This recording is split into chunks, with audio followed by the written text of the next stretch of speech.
saber los científicos era qué tipo de velocidad salía ahí y cuáles serían las partículas que se desprenderían de ese choque frontal entre dos cuerpos que se expulsan a la velocidad de la luz. ¿Qué iba a salir de ahí? Y ahí es donde hablan acerca de la partícula divina, del bosón de Higgs, ¿no? Higgs es el señor que vino a proponer esa teoría, ¿no? Y lo que han descubierto, por ejemplo, con el tema de los neutrinos y esto, es que son partículas que están en el mismo tiempo en todos los lugares. Y es lo que ha llevado también a formular la teoría de los universos paralelos. De que así como nosotros estamos en este plano, sí, yo estoy en este momento a las 8 de la mañana 44 utilizando un micrófono, hablando, tengo un programa de radio, me llamo Álvaro Hernández, no sé qué tal. El tiempo consciente de ahora, en simultánea, hay otros mundos que pueden estar ocupando nuestro espacio, nuestra frecuencia, ¿sí? Nuestro espacio, pero que nosotros ni vemos, ni oímos, ni sentimos, porque están vibrando en frecuencias distintas. Pero eso ya es otro tema, eso ya es otro paseo. Lo que yo quiero dejar aquí no sé cómo voy a terminar y cómo voy a salir de este entuerto en el que me he metido, pero lo que quiero dejar aquí un poco claro es que es esta otra parte, ¿no? Cuando se supera el límite de ese cuerpo en movimiento, ¿sí? Cuando se supiera el límite máximo, ya lo que no puede ser, pues resulta que los cuerpos entran en ese caso en un círculo donde se crea una especie de reposo. Después de que se supera eso, los científicos dicen que se crean dos propiedades o estados opuestos de los cuerpos materiales, y en ese caso el movimiento y el reposo, que se supone que son dos opuestos, se funden en uno cuando esos cuerpos son llevados a existir en el límite absoluto de sus posibilidades reales. ¿Sí? Cuando están al límite de sus posibilidades reales, se crean los opuestos. Cuando uno está al límite de su posibilidad de vida, se muere. ¿Me hago entender? Cuando los cuerpos superan ese límite, ¿sí? Cuando los cuerpos superan ese límite, se funden en los opuestos, al punto de que podemos llegar a combinar el movimiento y el reposo, que fundidos crean el estado puro y auténtico de la libertad. Ahí era el que yo quería decir, llegar. Y la libertad es Dios. Eso es. Ese es el punto, es allá.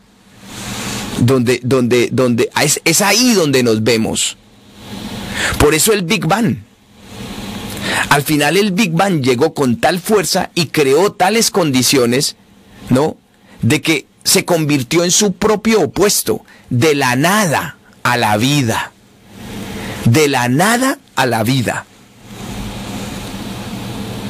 ¿Y qué quiere decir esto para nosotros? Bueno, para nuestra vida cotidiana, ¿qué relación tiene con el origen del universo dentro de la teoría del Big Bang, que hoy es aceptada por la comunidad científica como pues la más plausible y válida para descubrir y explicar el origen del universo? Bueno, dice ese ensayo, del que les estoy hablando, dice el ensayo que la diminuta masa partícula de energía que explotó alguna vez hace millones y millones de años, dando lugar a la formación de los cuerpos materiales que no cesan de expandirse, corresponde o es plenamente coherente con esta situación límite absoluta que Einstein descubrió imaginariamente con la teoría que le planteó a la humanidad. En los instantes previos a esa explosión imperaba el reino absoluto de la nada. Es decir, no existía ningún cuerpo material que ocupara un determinado espacio y cuya existencia transcurriera en un determinado tiempo. Al no existir cuerpos materiales, no puede existir el espacio y el tiempo, que solo se constituyen cuando estos cuerpos se forman y existen.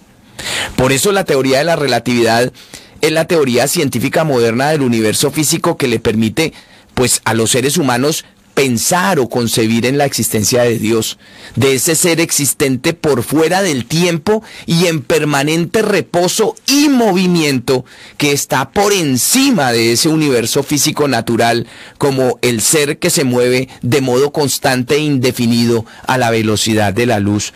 Por eso hay mucha evidencia de gente que en el borde de la muerte e inclusive considerada ya muerta, ¿sí?, por diagnóstico médico, empieza a irse a otros mundos, ¿no? Que luego, por la razón que sea, vuelven, ¿sí?, y cuentan la historia de mundos que vivieron, de situaciones que vivieron, de situaciones que vieron, que sintieron, y que los cambia para siempre. Porque ahí está el misterio, cuando uno rompe con eso. Por eso la muerte no puede considerarse dentro de este concepto humano que lo tenemos como la fatalidad per se, porque la muerte es la liberación. Es ahí donde quería llegar.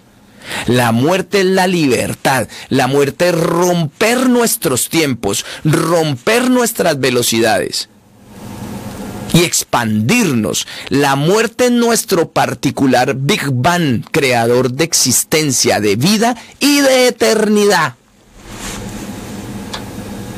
Por eso la muerte no puede ser esa desaparición absoluta, porque sería un contrasentido en sí misma. Sería un contrasentido. Es romper la barrera del tiempo y de la velocidad y encumbrarnos. Ahora bien, también es verdad que hay quienes no lo logran. Hay quienes no lo logran. Hay quienes no logran romper esa barrera. Pero tampoco logran devolverse a la materialización, es decir, a convertirse en un cuerpo que ocupa un espacio dentro de este mundo que conocemos todos. Y quedan gravitando en una circunstancia que puede llegar a ser muy penosa. ¿Por qué no lo logran? ¿Por qué no lo logran? Ahí está otro misterio. ¿Por qué será que hay quienes no lo logran? ¿Por qué será que hay quienes dicen que están penando? ¿Por qué será? ¿No será que es ahí donde podemos llegar a establecer el purgatorio? En esos cuerpos que no han podido obtener la velocidad suficiente para alejarse del concepto del tiempo, ya que se alejaron del concepto de la forma, alejarse del concepto del tiempo y empezar a vivir en un no tiempo y liberarse. Yo espero que haya gente que conocemos, ¿sí?, gente que le ha quitado la vida a otra gente, que ha concebido masacres, muerte de personas inocentes, que se queden gravitando en su propio purgatorio porque no van a poder liberarse, porque para obtener esa velocidad que necesitamos y poder salir de nosotros mismos y liberarnos, se necesita también haber hecho cosas que permitan que adquiramos esa velocidad. Yo por eso creo que la vida y las acciones que uno tiene en la vida, al final lo que están haciendo es generándole combustible suficiente para que el momento en el que nos liberemos, en el que nos peguen el empujón y nos liberemos, seamos capaces de establecer nuestro particular Big Bang, nuestra particular explosión, donde pasamos de la nada al todo, donde pasamos de la vida a la muerte, donde pasamos de la esclavitud a la liberación.